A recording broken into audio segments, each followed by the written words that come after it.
Hello' বন্ধু-বান্ধৱীসকল স্বাগতম জনাইছো আপোনালোকক আমাৰ অন্য এটা ভিডিঅ'লৈ। পুনৰ মুকলি হ'ল কামৰূপ জুডিচিয়াৰী অৰ্থাৎ কামৰূপ ন্যায়ালয়ৰ ফালৰ পৰা গ্ৰেড 4ৰ বাবে চাকৰি আৰু এই চাকৰিৰ বাবে আপোনালোকৰ এডুকেশ্যন কোৱালিফিকেশ্যন মাথো 8 পাছ বিচাৰিছে অৰ্থাৎ 8 পাছ কৰি আপোনালোকে এই পদৰ বাবে এপ্লাই কৰিব পাৰিব।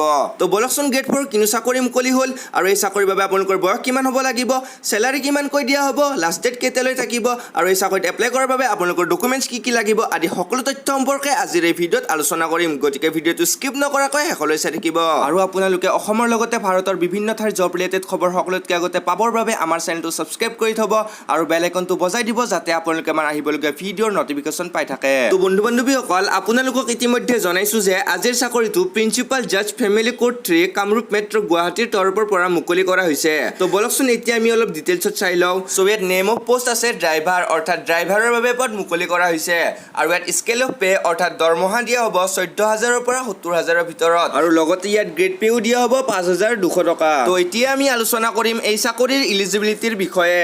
তো প্ৰথমতে আছে nationality. Candidates must be Indian citizen as defined in article 5 to 8 of the constitution of India অৰ্থাৎ ভাৰতীয় সংবিধানৰ 5 আৰু 8 নম্বৰ অনুচ্ছেদ অনুসৰি কেণ্ডিডেটজন ভাৰতীয় নাগৰিক হ'ব লাগিব আৰু ইয়াত এজ লিমিট দিয়া আছে candidate must not be less than 18 years and more than 14 years of age. However, for candidates belonging to particular caste tribe, the age relaxation shall be as per existing gov norms. অৰ্থাৎ কেণ্ডিডেটজনে 18 বছৰতকৈও তলত হ'ব নোৱাৰিব আৰু 40 বছৰতকৈও ওপৰত হ'ব নোৱাৰিব অৰ্থাৎ 18 বছৰৰ পৰা 40 বছৰৰ ভিতৰত কেণ্ডিডেটসকলেহে এই পদৰ বাবে এপ্লাই কৰিব পাৰিব আৰু চৰকাৰী নিয়ম অনুসৰি ইয়াতো কাষ্ট কেটেগৰী অনুসাৰে বয়সৰ সময়সীমা বঢ়াই দিয়া হ'ব।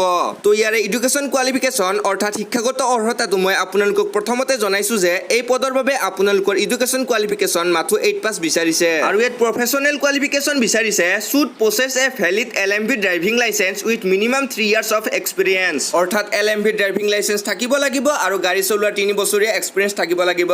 ইয়াতে হাউ টু এপ্লাই অৰ্থাৎ এপ্লাই কৰাৰ বাবে আপোনালোকক কি ডকুমেণ্টছ লাগিব সেইখিনি এবাৰ চাই লওক। Eligible candidates will have to apply in standard form of application and must submit to the following address either by post or directly in the drop box kept in the office. তো eligible কেণ্ডিডেটসকলে standard ফৰ্মখন fill up কৰি post যোগেও পঠাব পাৰিব বা নিজে গৈ ড্ৰপ বক্সত জমা দি আহিব পাৰিব আৰু আপোনালোকে যদি পোষ্ট যোগে পঠাব বিচাৰে তেনেহ'লে আপোনালোকে এই এড্ৰেছটো নোট কৰি ল'ব আৰু এই পদত এপ্লাই কৰাৰ বাবে আপোনালোকক লাষ্ট ডেট দিয়া হৈছে 31/8/2023 অৰ্থাৎ আগষ্টৰ 31 তাৰিখলৈ এই পদৰ বাবে এপ্লাই প্ৰচেছটো চলি থাকিব আৰু ইয়াত এপ্লাই কৰাৰ বাবে আপোনাৰ ডকুমেণ্টছ বিচৰা হৈছে driving licence, exchange card, certificate, marksheet, caste certificate, age certificate আৰু লগতে আপোনাৰ পাছপৰ্ট চাইজৰ 3 কপি ফটো আৰু আপুনি যিখন ফৰ্ম জমা দিব সেই ফৰ্মখনৰ ওপৰত আপোনাৰ ফোন নম্বৰটো স্পষ্টকৈ লিখি দিব।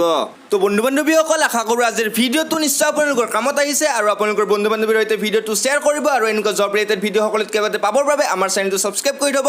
শেষলৈ ভিডিঅ'টো চোৱাৰ বাবে আৰু মোক মৰম ভাল পোৱা দিয়াৰ বাবে ধন্যবাদ।